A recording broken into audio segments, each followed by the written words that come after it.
Shout, shout, I'm talking to you, so come on. Shout.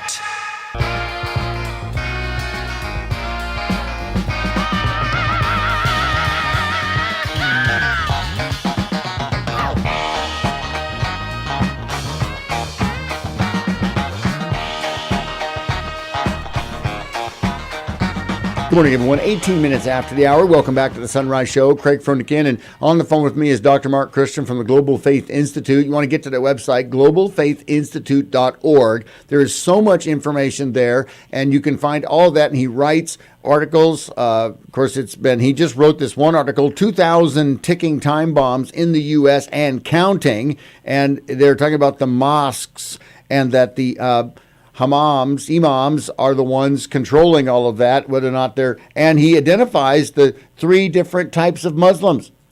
But we always want to make sure that we know that Muslims are the first victims. And when we talk about this, we're just a matter of, awareness so that we can understand and then help. And we're featuring his series of books. There's 8 different books in his series. They're fascinating. We've discussed book 1, An Insider's View of Islam. We've discussed book 2, The Muslim Brotherhood. And today is the book 3, Infiltration. And Dr. Mark Christian, thanks for being on the program this morning.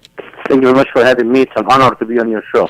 Well, thank you, Mark. You know, it's interesting. You break your books down. They're very simplified, and it's great because of the Q&A. You get right to it. And, your goal to inspire the lost with the hope of Christ, to equip America with knowledge of the truth greater than the evils of the age, and to embrace the role of watchmen that we might sound an alarm for all who will listen. And I was talking to our listeners earlier this morning about, the New York primary and then Americans voting. And you wonder, why are Americans not voting or not engaged? And I said, they think that these rights that we have under the U.S. Constitution will never be taken away and that they can depend on that. But we can't. We're watching haters from around the world come and take away our rights in America. And it's interesting with your Infiltration, this book 3 in your series of 8. You can find these books on the globalfaithinstitute.org.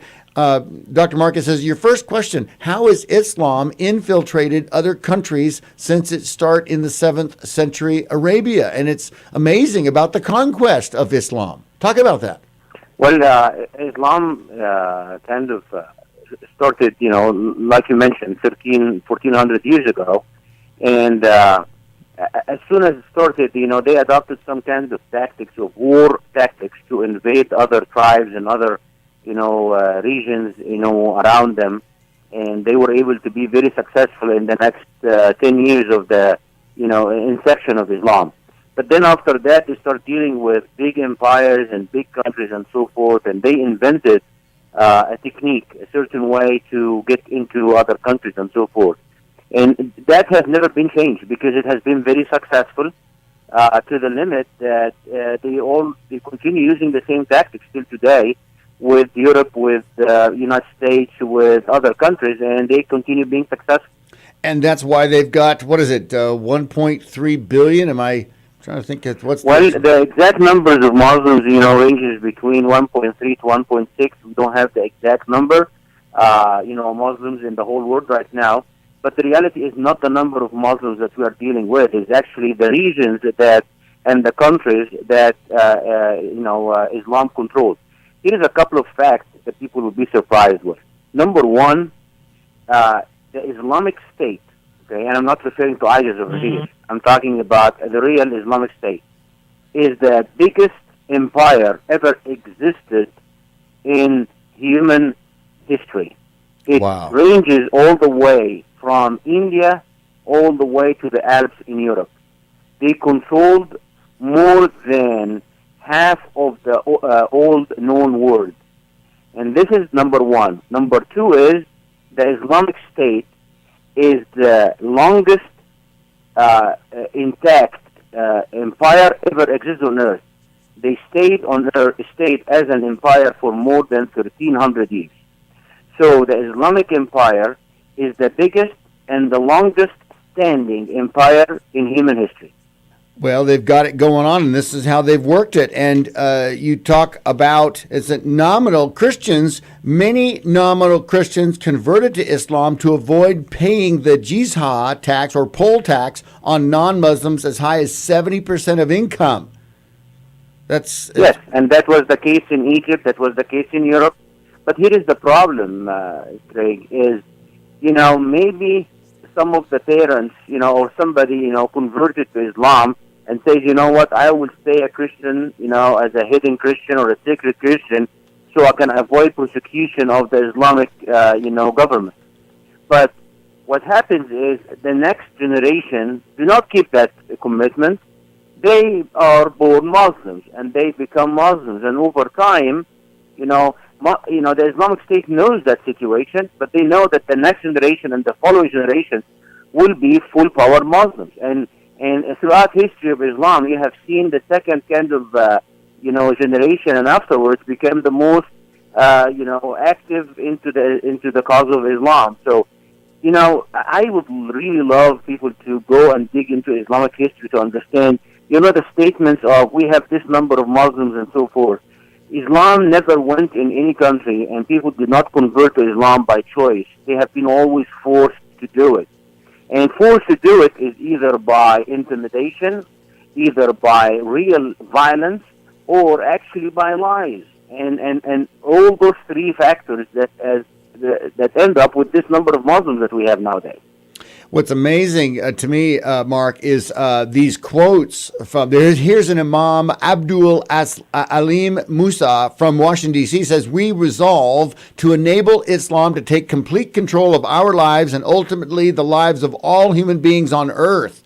And then here's one from the Investigative Project, which we've had Pete Hoekstra on. The Ikhwan Muslim Brotherhood must understand that their work in America is a kind of grand jihad in eliminating and destroying the Western civilization from within and sabotaging its miserable house by their hands and the hands of the believers so that it is eliminated and Allah's religion is made victorious over all other religions. This comes from Mohammed Akram, the memorandum on the general strategic goal for the group in North America. And here is a very simple example or in a very simple term that Americans will understand. Muslims do not have to speak, do not have to fight. The left, the Democratic Party, President Obama, Hillary Clinton is doing all the work for them. This is the implication of what he just said. The implication is Muslims are going to use our miserable house to destroy our miserable house by our own hands. What does that mean on real life? They will influence the left to do the work for them so they do not have to do it. Many people say, we have only 2 million Muslims in America. They are not going to be able to have that 2% of American population is Muslims. You are dealing with a minority of minority. They have rights and so forth. Well, the problem is not the 2% of the population. The problem is the 50 to 60% of liberals and left, that they are advocating and fighting for the cause of Islam. And also the Muslims are being crushed in the process. There is many Muslims in that small population. They are not only the problem, they are actually victims as well of that left agenda to propagate Islamic movement in America. It's shocking, and this ties in exactly with the fact that Americans need to stand up and participate. If they don't participate, then our country will be eroding away to something else. I have one other quote that you state in your book. This is book 3 of Infiltration, and this comes from Ibrahim Cooper, the communications director for CARE, C-A-I-R, CARE, and it's been touted all across the country. And Mark, it's amazing because you just get so upset because people aren't paying attention. But this quote from Ibrahim says, I wouldn't want to create the impression that I wouldn't like the government of the United States to be Islamic sometime in the future, but I'm not going to do anything violent to promote that. I'm going to do it through education. Exactly, and this is what they do. Education system in America, and you see the fight that is going on, is the main force that they are trying to change America from within by the way that they are doing it. It's very simple and very easy. Wow, we've got a break. Let's get to that and come right back. Dr. Mark Christian from the Global Faith Institute, his website, globalfaithinstitute.org. All of his books are there. We're featuring his books 1 through 8, and we're on number 3, which is Infiltration. It's fascinating stuff. Let's go to a break and come right back. More on the Sunrise Show on News Radio 880 KCMX.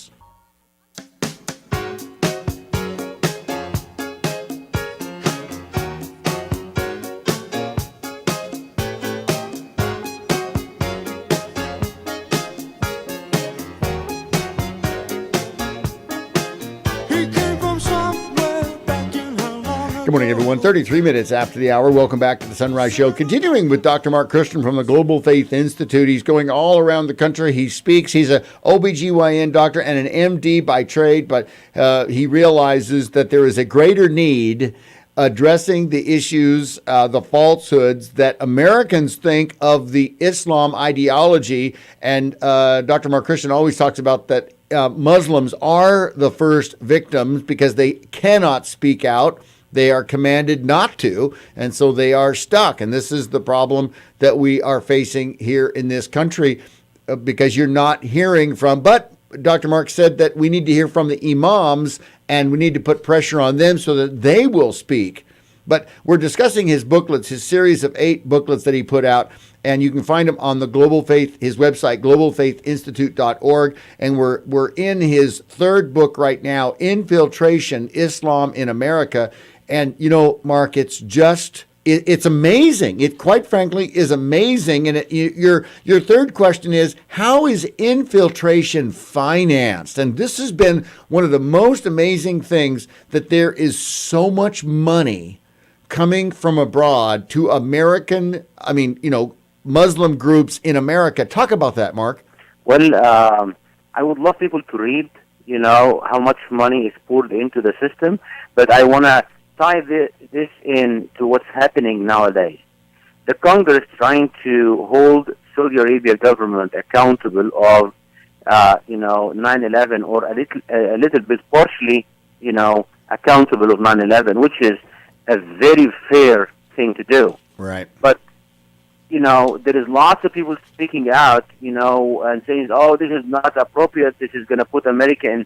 But away from the discussion, okay. You see Saudi Arabia government doing this, saying, if you even think about it, we will destroy your economy.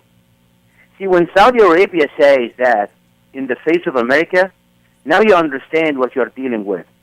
Saudi Arabia making the argument that if you even think about, condemning us, we will destroy American economy.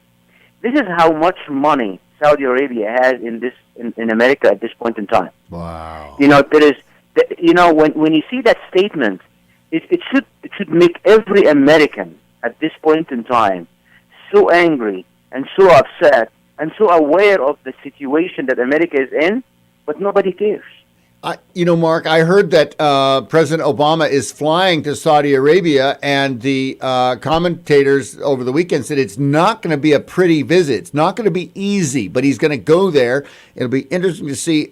Obviously, we won't hear the dialogue. We'll hear something about it. There is lots going on during that visit, and there is so many things on the agenda. And there is so many things burning and in a chaos in the Middle East. And this visit is a very important one, especially as President Obama's term is coming to an end and, preparing for the next administration. And his hopes and his fight is to get this nomination and get this election handed to Hillary Clinton. So this visit is very crucial. But here's a couple of things.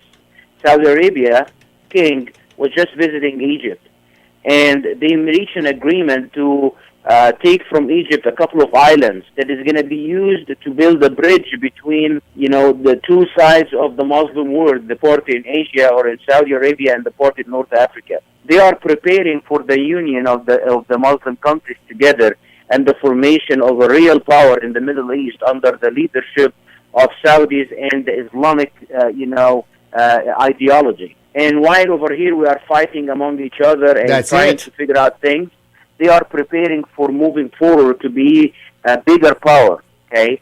And it seems crazy when you think that the Muslim countries will unite and be a more power. There is nothing that can unite the Muslims other than the ideology of Islam and the leadership of Muhammad, the founder of Islam. And this is what the Saudis are trying to do. You know, They have the money to do it. So the visit, and before the visit, if you mind, President Obama just released another 11 terrorists from Guantanamo. Yes, he did. And he is sending them to Saudi Arabia to be jailed over there. There is so much going on in this visit. It is unbelievable, Mark, and I tell you, you're right. He is systematically shutting down Guantanamo, and this is what makes me sick: is that our special forces went out and ferreted out the worst of the worst criminals against the free world and put them in Guantanamo Bay just because, and then, of course, to get information out of them and all of the above and not bring them to the U.S. because of the rights and all that. And they're war criminals, if you want to call it that. We are at war. I don't know why. And then President Obama just releases them. But, Mark, I want to get to this point about the 28 pages from the 9/11 report and the redaction and why they locked them up, because it involves Saudi Arabia again. Yes, and here is the argument that they make, okay? They say that those 27 pages are based on information that has been given to the investigators without vetting the information enough. So they are not kept only because, they are information that ties Saudi Arabia into this. As a matter of fact, it is legitimate because we never investigated that. My question is, why you never investigated that? Did you never investigated that based on not finding out what is needed to be found out? Did America, after 9/11, was in any kind of a situation or a privilege to ignore some kind of a very legitimate information coming in? American people depended on the government to vet every information to make America secure and never see another 9/11 ever happen in America again. Why did you ignore investigating this information? Why did you ignore information very important enough to tie a country like Saudi Arabia to 9/11, and you went ahead and investigated Iraq and built, a false narrative that Iraq is involved and Saddam Hussein is involved? If there was political reasons for all of that, did you want to create a chaos in the Middle East so you can resurrect the Muslim Brotherhood in control over there? There is so much going on, Greg, about this information that is tied in. Did you hear all those questions? These are. I am sitting here just speechless because those questions are every American who, because of 9/11 and everything else, every American should be sitting up in their chair saying, yes, what about that answer? What about that answer? And they're not there. And then to think that the congressman, anyone that goes and visits these, they are sworn to secrecy. They can read them only. They cannot take them. They cannot have any information, camera, phone, anything with them. They can go in and read them, and that's it. And because they didn't further the investigations on it, and it's not valid claims, but yet this information came from our best analysts, our best talented analysts possible. Yeah, they wanted to keep them secret. This is why they did not investigate them. And they want to keep them secret to protect Saudi Arabia. Who is protecting Saudi Arabia within the government of the United States of America, and why? Unbelievable. Mark, we have a break. Can you stay? Do you have time? Yes, sure. Okay, good. Yes. Let's get to a break and come right back. We've got Dr. Mark Christian from the Global Faith Institute. We're featuring some of his books. The third book is Infiltration, and it tied right into President Obama going over to Saudi Arabia this week, along with the 28 pages, along with the 11 more releases from Guantanamo going back to Saudi Arabia. It's like, ladies and gentlemen, who needs enemies when we've got friends like this? It's fascinating stuff, but Dr. Mark Christian is doing some great work, and we want to continue. So let's come right back, quick little break, and then more on the Sunrise Show after this. You can get to our website, kcmxam.com. We'll be posting up on our Facebook page as well, Sunrise on KCMX. Stay tuned, more on Sunrise with Craig after this.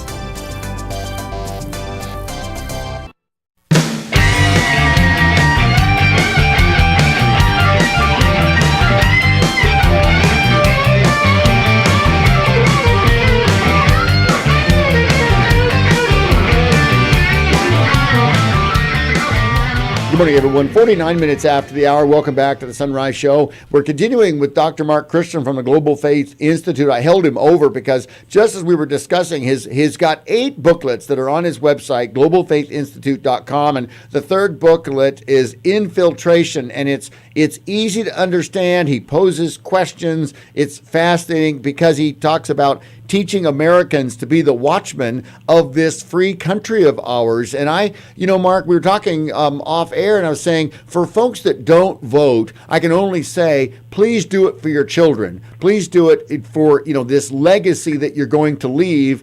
And when you look at something like issues with, Guantanamo Bay, and now President Obama is going to Saudi Arabia tomorrow, and then this brings up the secret 28 pages of the 9/11 report, Mark, and you said in this last segment that they were not 100% verified and vetted so that we couldn't, but it still implicates Saudi Arabia, and they threatened, didn't they? You mentioned that they threatened back and said, if you threaten Saudi Arabia or whatever, we will destroy you, correct? Yes, it is all over the news today. It's not a hidden news. As a matter of fact, it was a letter sent to the American government telling them about if the Congress even attempt to pass this bill that they're trying to hold, Saudi Arabia responsible or partially responsible about 9/11, we will destroy your American economy. We will withdraw our money. We will sell our assets, and that will destroy American economy. And they had experts on CNN in this morning and since yesterday on Fox News and others, and they said, yeah, they have the ability to do that. That tells you right there how much Saudi Arabia, controls the economy in America in a way or another. Oh. How can we? This is a matter of a national security. How can America let another country control the economy the way that they are letting Saudi Arabia do? And especially when you think of all the suffering, all of the hubbub, look what the Iraqi war all developed because of 9/11, all because of that. And here's this nugget of information. Well, now we fast forward to the election process and the primary in New York, and Bernie and Hillary and Ted Cruz and Donald Trump, this voting tomorrow. What do you see from your standpoint, Mark?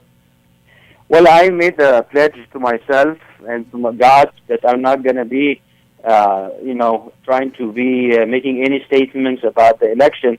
But other than I want to point out a very important thing. With the current status of this election cycle and what's going in with it, and especially on the Republican Party and also on the Democratic Party, you can see that Hillary Clinton, is winning, even though Bernie Sanders are winning states. She's winning the delegates and the super delegates and so forth. And on the Republican Party, it seems like, the Republican delegates are the one who's making the decision and not the people on the ground. And that usually, did not show up the way it is before, because usually the delegates are on the same side of the voters. But at this point in time, there is a change and big change happening. So with this cycle altogether, and this is not talking about Bernie or Hillary or Trump or Cruz or Kasich for that matter. I'm talking about the whole system itself. Now many dictators in all over the world, and even the Russians are telling their, oppressed people that, the American democracy that we keep on talking about it all the time is fake, is not true, it is not based on reality. That as a matter of fact, it is not even for the American people to elect their president, but to the elite that they do that. We are not only, destroying, this election, and the Republican Party is not only destroying itself by doing what they are doing, they are destroying the American legacy of democracy and free nation and free people that elect their own leader and decide their future. Well, and you have Donald Trump saying it's rigged, and you have Reince Priebus from the RNC talking about it's been happening like this for 100 years. Okay, I get all of that, but then the free election of the people, and then this is the problem, because I'm trying to instill hope in Americans and our listeners. Actually, those statements by the head of the Republican Party, Mr. Priebus, is saying that this has been the system for quite some time, is actually causing more damage to American reputation, more to anything else. I'm taking it an extra notch, Greg. I'm not talking about the Republican Party destroying itself, or the Democratic Party, trying to choose whoever they want to, or the president is trying to push Hillary on the American people. I'm talking about it's the system itself representing the slogans of American freedom and liberty, and the people choose the president, or is it the elite who's doing that? See, it is not only the parties that we're talking about. It's not the system that has been going on for years. It is not that Trump is a crazy man that we need to block him. It is the system itself. Is the system itself a representation of the American freedom, or it is just a fake system that actually makes people feel that they are electing their leaders while the elites are doing that? Exactly. And what's interesting is that President George Washington, the first father of our country, the first president, aside from the Articles of Confederation, but he said he was fearful that the party would become more important than the country. And the founding fathers, for some reason, they were so prophetic and so great that what they did has never been done in history, and they warned about what is going to be taking place if we do not follow, our God in how to run America. And they are being prophetic about this. And I think, the best thing about America, whether we're having a roadblock or having a problem right now, that I think at the end of the day, as long as the Constitution is the law of the land, America will be able to recorrect itself, and the system can go back on track at some time, hopefully without big damage. Exactly. Mark, it's fascinating stuff. It's so great to have you on the program. Ladies and gentlemen, Dr. Mark Christian from the Global Faith Institute. Get to his website, globalfaithinstitute.org. Check out his books. Help him as he gets throughout the country as speaking events. It's a nonprofit, and he goes through, and it's just fascinating. One day, Mark, we'll hopefully get you out to Southern Oregon to speak. It would be great to have you out here, and he travels all over the country. Wealth of knowledge. Mark, it's just fascinating, and we'll be watching. We'll be watching to see what's happening, especially with President Obama's visit to Saudi Arabia. Whew. Yes. Anyway, yeah. Mark, have a great... Thank you much for having me. Well, and stay safe this week, sir, and we'll be talking to you real soon. Sure. All right. Let's get to a break and come right back. More on the Sunrise Show after this. We'll take your calls after the top of the hour. ABC News is coming up. Then Alex Jones coming up at 9. It's the Sunrise Show on News Radio 8.